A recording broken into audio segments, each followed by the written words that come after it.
Welcome back to Learn Easily channel. 6th standard learning outcome 4.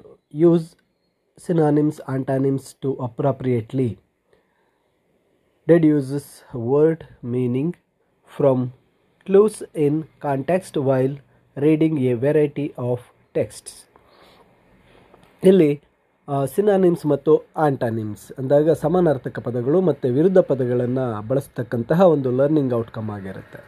ಇಲ್ಲಿ activity ಮೊದಲನೇದಾಗಿ ನೋಡಿದಾಗ listen to the song and sing along ಅಂತ ಕೊಟ್ಟಿದ್ದಾರೆ. ಇಲ್ಲಿ ಕೊಟ್ಟಿರ್ತಕ್ಕಂಥ ಒಂದು ರೈಮ್ ಅಥವಾ ಸಾಂಗನ್ನು ನಾವು ಹಾಡಬೇಕಾಗತ್ತೆ. ಅದಾದ ನಂತರ ಕೆಳಗೆ list the words that highlighted synonyms and antonyms in the above poem. ಇಲ್ಲಿ ಕೊಟ್ಟಿರ್ತಕ್ಕಂಥ ಪೊಯಮಲ್ಲಿ ಜೋಡಿ ಪದಗಳಿದೆ. ಅಲ್ಲಿ ಬೋಲ್ಡ್ ಮಾಡಿರ್ತಕ್ಕಂಥ ಪದಗಳು ಕೆಲವು ಸಮಾನಾರ್ಥಕಗಳು, ಕೆಲವು ವಿರುದ್ಧ ಪದಗಳಿದೆ. ಅವುಗಳನ್ನು ಲಿಸ್ಟ್ ಮಾಡಿ ಅಂತ ಕೊಟ್ಟಿದ್ದಾರೆ.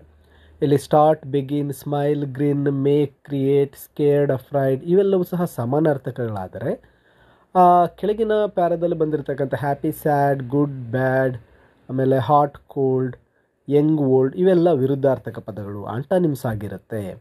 ಸೊ ಇವುಗಳನ್ನು ಲಿಸ್ಟ್ ಮಾಡಬೇಕಾಗುತ್ತೆ ಬಾಕ್ಸಲ್ಲಿ. ನೆಕ್ಸ್ಟ್ ಮುಂದಿನ ಆಕ್ಟಿವಿಟಿಯನ್ನು ನೋಡಿದಾಗ ಅಲ್ಲಿ ರೀಡಿಂಗ್ ಆಕ್ಟಿವಿಟಿ ಇರುತ್ತೆ. ಅವುಗಳನ್ನೆಲ್ಲ ಡಿಕ್ಷನರಿಯನ್ನು ಬಳಸಿ ಇವುಗಳನ್ನು ನಾವು ಡೆಫಿನೇಷನ್ಸನ್ನು, ಅರ್ಥಗಳನ್ನು ನೋಡಬೇಕಾಗತ್ತೆ.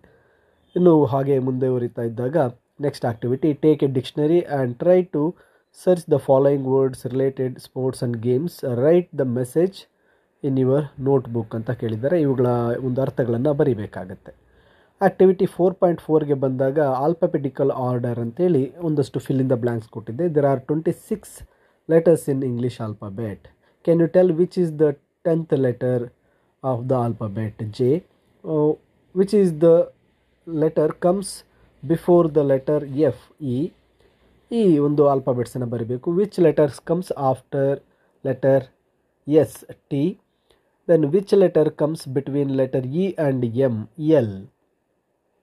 ನಂತರ rearrange the words in alphabetical order. One is done for you.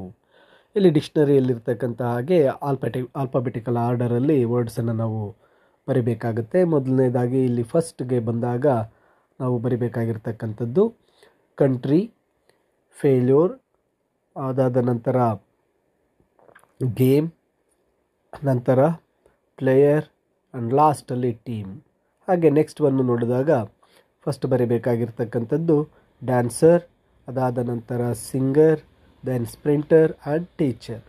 Next chess, ಅದಾದ ನಂತರ cricket, football, hockey, then tennis. ಹಾಗೆ ಮುಂದಿನ ಒಂದು ವರ್ಡ್ಸನ್ನು ನೋಡಿದಾಗ ಅಲ್ಲಿ ಬರೀಬೇಕಾಗಿರೋದು ಫಸ್ಟ್ ಬಂದು part, pass, person, place, pray. ಹಾಗೆ ಇನ್ನು ಮುಂದಿನ ಒಂದು ವರ್ಡ್ಸಲ್ಲಿ ಮೊದಲು aim, college, dream, school, success. ಈ ರೀತಿಯಾಗಿ ಎಲ್ಲ ಪದಗಳನ್ನು ನಾವು ಡಿಕ್ಷನರಿ ಆರ್ಡರಲ್ಲಿ ಜೋಡಿಸಬೇಕಾಗುತ್ತೆ. ಇನ್ನು ಮುಂದುವರೆದು ಕೊಟ್ಟಿರ್ತಕ್ಕಂಥ ನೆಕ್ಸ್ಟ್ ಆಕ್ಟಿವಿಟಿಗೆ ಒಂದು ಲೆಸನ್ನಲ್ಲಿರ್ತಕ್ಕಂತಹ ವರ್ಡ್ಸನ್ನು ಬರೀಬೇಕಾಗುತ್ತೆ. ಅದು ಸಪ್ಲಿಮೆಂಟರಿ ಲೀಡರ್ ಲೆಸನ್ನಿಂದ. ಇನ್ನು ನೆಕ್ಸ್ಟ್ ಆಕ್ಟಿವಿಟಿಗೆ ಬಂದಾಗ ಇಲ್ಲಿ choose the most suitable meaning for the underlined words in the given story by ticking right correct answer ಅಂತ ಕೊಟ್ಟಿದೆ. ಇಲ್ಲಿ ಬಂದಾಗ ಕೆಳಗಡೆ ಕೊಟ್ಟಿದೆ ಪಾರ್ಕ್. ಪಾರ್ಕ್ ಅಂದರೆ ಏನು ಅಂದರೆ an open area with grass or trees which people can go to walk or play. ಇದು ಕರೆಕ್ಟ್ ಆಗಿರುತ್ತೆ. ಅಥವಾ ಅಲ್ಲಿ ಇನ್ನೊಂದು ಆನ್ಸರ್ ಕೊಟ್ಟಿದೆ ಪಾರ್ಕ್ ಅಂದರೆ to leave a vehicle somewhere for a period of time. Parking ಅಂತ ಕರಿತೀವಲ್ಲ ಅದು. ಅಲ್ಲಿ ಈ ಒಂದು ಚಿತ್ರಕ್ಕೆ ಸಂಬಂಧಿಸಿದ ಹಾಗೆ ಮೊದಲನೇದು ಕರೆಕ್ಟ್ ಆನ್ಸರ್. ಎರಡನೇದು ಸಾ ಅಂದಾಗ tool that is used to cutting the wood.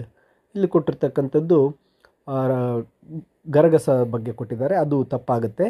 ಈ ಚಿತ್ರದ ಪ್ರಕಾರ ಲುಕ್ಡ್ ಅಟ್ ಆರ್ ವಾಚ್ಡ್. ಹಾಗೆ ಮೌಸ್ ಅಂದಾಗ a very small animal or rodent. Draw ಅಂದಾಗ ಟೇಕ್ ಇಲ್ಲಿ to sketch a picture. Next fly ಅಂದಾಗ a small insect with 2 wings. Next left ಅಂದಾಗ leave or to go. ಈ ಒಂದು ಉತ್ತರಗಳಿಗೆ ನಾವು ಟಿಕ್ ಮಾರ್ಕ್ ಮಾಡಬೇಕಾಗತ್ತೆ. ಇನ್ನು ನೆಕ್ಸ್ಟ್ ಆಕ್ಟಿವಿಟಿಗೆ ಬಂದಾಗ ಆಕ್ಟಿವಿಟಿ ಇಲ್ಲಿ read the story, discuss in groups and replace the images with suitable words in fill in the blanks. ಈ ಸ್ಟೋರಿಯನ್ನು ನಾವು ಓದಬೇಕಾಗುತ್ತೆ. ಅಲ್ಲಿ ಕೊಟ್ಟಿರ್ತಕ್ಕಂಥ ಚಿತ್ರಕ್ಕೆ ಪದಗಳನ್ನು ನಾವು ಬರೀಬೇಕು. Once upon a time there were 4 brothers. ಇಲ್ಲಿ ಒಂದು ಪಿಕ್ಚರ್ ಇದೆ, ಅದನ್ನು ನಾವು ವರ್ಡಲ್ಲಿ ಬರೀಬೇಕಾಗುತ್ತೆ. 4 brothers who lived in a far away land. Their father was an old king. One day he said, I will not live long now. Today you must start out into the world. Next, in a year bring back the best thing you have found. The one who pick the best thing shall be the new king. ಅಂದರೆ ಇಲ್ಲಿ ಕೊಟ್ಟಿರ್ತಕ್ಕಂಥ ಚಿತ್ರಗಳನ್ನು ನಾವು ಪದಗಳಲ್ಲಿ ಬರಿತಾ ಈ ಒಂದು ಪೂರ್ತಿ ಒಂದು ಕಥೆಯನ್ನು ನಾವು ಕಂಪ್ಲೀಟ್ ಮಾಡಬೇಕಾಗತ್ತೆ. ನಂತರ ಆಕ್ಟಿವಿಟಿ ಬಂದು ಇಲ್ಲೊಂದು ಪ್ಲೇ ಗೇಮ್ ಅಂತ ಕೊಟ್ಟಿದ್ದಾರೆ. ಅಲ್ಲಿ ಆ ವರ್ಡ್ಸ್ಗೆ ಸರಿಯಾಗಿರ್ತಕ್ಕಂತಹ ಒಂದು ಪದಗಳನ್ನು ಸಿನಾನಿಮ್ಸನ್ನು ನಾವಿಲ್ಲಿ ಮಾರ್ಕ್ ಮಾಡಬೇಕಾಗುತ್ತೆ. ಇಲ್ಲಿ ಟೀಮ್ಗೆ ಅಂದಾಗ ಕ್ರ್ಯೂ, ಬಿಗ್ಗೆ ಬಂದು ಹ್ಯೂಜ್, ಜಾಯ್ಫುಲ್ಗೆ ಬಂದು ಹ್ಯಾಪಿ, ಫೈಂಡ್ಗೆ ಸರ್ಚ್, ಆಯಿತಾ, ಫೈನ್ಗೆ ಬಂದು ಗುಡ್, ಈ ರೀತಿ ಡಿಫಿಕಲ್ಟ್ಗೆ ಹಾರ್ಡ್, ಟೆಲ್ಗೆ ಸೇ, ಸ್ಟಾರ್ಟ್ಗೆ ಬಿಗಿನ್. ಇವುಗಳನ್ನು ನಾವು ಪೆನ್ಸಿಲ್ನಿಂದ ಡ್ರಾ ಮಾಡಿ ಮಾರ್ಕ್ ಮಾಡಬೇಕಾಗತ್ತೆ. ನೆಕ್ಸ್ಟ್ ಆಕ್ಟಿವಿಟಿಗೆ ಬಂದಾಗ use any of the above words in a sentence of your own. Try to write at least 5 sentences ಅಂತ ಇದೆ. Elephant is a big animal. I like Team India. Rat is a small animal. She finds a answer. I am wise boy. ಈ ರೀತಿಯಲ್ಲಿ ಕೊಟ್ಟಿರ್ತಕ್ಕಂಥ ಪದಗಳನ್ನು ಬಳಸಿ ನಮ್ಮದೇ ಆಗಿರ್ತಕ್ಕಂಥ ವಾಕ್ಯಗಳನ್ನು ಬರಿಬೇಕಾಗತ್ತೆ. ಮತ್ತು ಇಲ್ಲಿ ಒಂದು ನಿಮಗೆ ಕಲರಿಂಗ್ ಮಾಡ್ತಕ್ಕಂತಹ ಒಂದು ಆಕ್ಟಿವಿಟಿ ಇದೆ. ದಟ್ ಈಸ್ ಡಿಕ್ಷನರಿಯನ್ನು ಯೂಸ್ ಮಾಡಿ ಆ ಬಲೂನಲ್ಲಿರ್ತಕ್ಕಂತಹ words similar meaning, same meaning ಇರ್ತಕ್ಕಂಥ ಪದಗಳನ್ನು ಕಲರ್ ಮಾಡಬೇಕಾಗತ್ತೆ. ಮತ್ತು ಇದು ನಿಮ್ಮ ಟೆಕ್ಸ್ಟ್ ಬುಕ್ಕಲ್ಲಿ ಬರ್ತಕ್ಕಂತಹ ದ ಕಿಂಗ್ಸ್ ಮಿನಿಸ್ಟರ್ಸ್ ಆ ಪಾಠದಿಂದ ಸಿನಾನಿಮ್ಸ್ ಪದಗಳನ್ನು ಇಲ್ಲಿ ನಾವು ಬರಿಬೇಕಾಗತ್ತೆ. ಇನ್ನು ನೆಕ್ಸ್ಟ್ ಆಕ್ಟಿವಿಟಿಗೆ ಬಂದಾಗ ಈ ಒಂದು ಆಕ್ಟಿವಿಟಿಯನ್ನು ನೋಡಿ. Read the poem and replace the words that are underlined with synonyms ಅಂತ ಕೊಟ್ಟಿದೆ. ಇಲ್ಲಿ ಕೊಟ್ಟಿರ್ತಕ್ಕಂಥ ಒಂದು ಬ್ರಾಕೆಟಲ್ಲಿರ್ತಕ್ಕಂಥ ಪದಗಳು ಯಾವುದು ಇಲ್ಲಿ ಸಿನಾನಿಮ್ಸ್ ಬರುತ್ತೆ ಅಂತ. ಬ್ಯೂಟಿಫುಲ್ಗೆ ಪ್ರೆಟಿ, ಸ್ವಿಫ್ಟ್ಗೆ fast, shrewd means cunning, sugary means sweet, pulpy juicy, yummy tasty, nutritional healthy.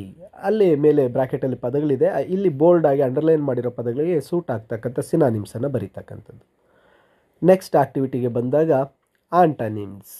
ಇಲ್ಲಿ draw a smiling face to the ant that have synonyms. ಸಮಾನಾರ್ಥಕ ಪದಗಳಿರ್ತಕ್ಕಂತಹ ಒಂದು ಇರುವೆಗೆ ಸ್ಮೈಲಿಂಗ್ ಫೇಸನ್ನು ಬರೀಬೇಕು. ಅದಾದ ನಂತರ ಆಂಟನಿಮ್ಸ್ ಇರ್ತಕ್ಕಂಥ ಒಂದು ಆ್ಯಂಟ್ಸ್ಗೆ ಕ್ರೈಯಿಂಗ್ ಫೇಸ್, ಸ್ಯಾಡ್ ಫೇಸನ್ನು ಬರಿತಾ ಹೋಗಬೇಕು. ಇಲ್ಲಿ 1 is ಡನ್ ಫಾರ್ ಯು, ಒಂದು ಆಗಿದೆ. ಲೈಟ್ ಹೆವಿ ಅಲ್ಲಿ ಸ್ಪೇಸನ್ನು ಅವರೇ ಸ್ಮೈಲಿಂಗ್ ಫೇಸ್ ಕೊಟ್ಟಿದೆ. ನೆಕ್ಸ್ಟ್ ಏಮ್ ಗೋಲ್ಗೆ ಒಂದು ಸ್ಯಾಡ್ ಫೇಸನ್ನು ಬರೆದಿದೆ. ಇಲ್ಲಿ lazy active sad face, pain sorrow smiling face. ಅದಾದ ನಂತರ die live sad face, gaze look smiling face, full empty sad face, go come sad face. ಈ ರೀತಿಯಾಗಿ ಆ ಒಂದು ಇರುವೆಯ ಚಿತ್ರಗಳನ್ನು ಕಂಪ್ಲೀಟ್ ಮಾಡಬೇಕು. ಇದಾದ ನಂತರ ಇಲ್ಲಿ ಕೊಟ್ಟಿರ್ತಕ್ಕಂಥ ಆಕ್ಟಿವಿಟಿಗೆ ಒಂದು ಪ್ಯಾರಾಗ್ರಾಫ್ ಕೊಟ್ಟಿದೆ. I am a lazy bunny with an ugly face. I ate heating. One day I saw an empty field of carrots. I was sad because I thought I will be weak and slow. ಇಲ್ಲಿ ಕೊಟ್ಟಿರ್ತಕ್ಕಂಥ underlined ವರ್ಡ್ಸನ್ನು ನಾವು ಆಂಟನಿಮ್ಸ್ ಆಗಿ change ಮಾಡಿ ಬರಿತಾ ಹೋಗಬೇಕು. So ಅದಕ್ಕೆ I am an active bunny with a beautiful face. I love eating. One day I saw a full field of carrots. I was happy because I thought I will be strong and fast. ಈ ರೀತಿಯಾಗಿ ವಿರುದ್ಧ ಪದಗಳನ್ನು ಬರೆದು complete ಮಾಡಬೇಕಾಗತ್ತೆ. ಮುಂದಿನ ಆಕ್ಟಿವಿಟಿಗೆ ಬಂದಾಗ ಜಿಯಾ the powerful fighter. ಇಲ್ಲಿ ಆ ಜಿಯಾ ದ ಪವರ್ಫುಲ್ ಫೈಟರ್ ಆ ಒಂದು ಪ್ಯಾರಾಗ್ರಾಫನ್ನು ಓದಿ ಮುಂದಿನ ಆಕ್ಟಿವಿಟಿಯಲ್ಲಿ ಅಲ್ಲಿ ಕೊಟ್ಟಿರ್ತಕ್ಕಂಥ ಸೇಮ್ ಪದಗಳನ್ನು ಬಳಸಿ ನಾವು ಒಂದು ಪ್ಯಾರಾಗ್ರಾಫನ್ನು ಬರೀಬೇಕಾಗುತ್ತೆ. ಇಲ್ಲಿ ನಾನು ಆ ಒಂದು ಪ್ಯಾರಾಗ್ರಾಫನ್ನು ಬರೆದಿರ್ತೇನೆ.